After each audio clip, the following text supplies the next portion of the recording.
kasabay ng nalalapit na Pacquiao Elorde Awards Night, ibinahagi naman ni Liza Elorde na malaking epekto sa status ng Philippine boxing community ang kawalan ng pambansang kamao na si Manny Pacquiao sa international stage. Ipinaliwanag nito ang kahalagahan ng gaganapin nilang event para buhayin muli ang Philippine boxing community.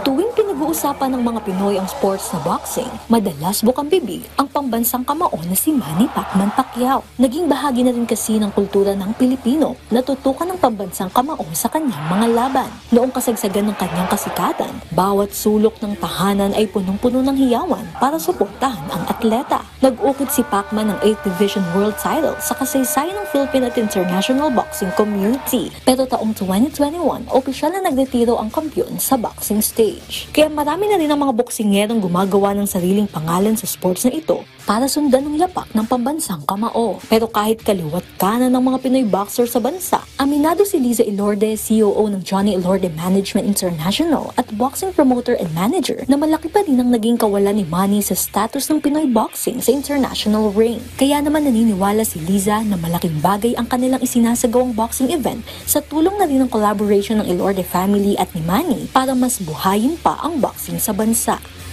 Nung kapanahunan ni Manny, kung kailan siya very, very active, napakaganda, di ba? Kasi lahat talagang nakatuon tayo sa mga laban ni Manny Pacquiao.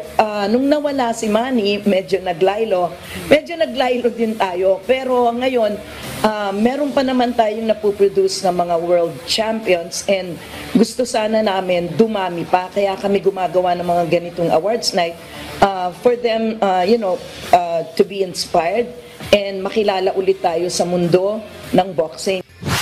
Ayon pa sa organizer, sa pamamagitan ng ganitong ceremony, tinutulungan nitong mas pag-igihan ng mga atleta at mamayagpag pa sa kanilang larangan.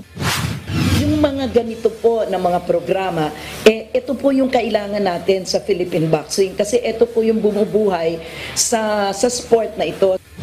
Isa lamang hakbang ang Pacquiao Elorde Awards sa marami pang boxing events at programs para mas makilala ang sports na boxing sa bansa at balang araw hindi malabong maging katulad o mas sigitan pa ng mga paparangalan ang pambansang kamao na si Pacman. Jamaica Bayaka para sa atletang Pilipino, para sa bagong Pilipinas.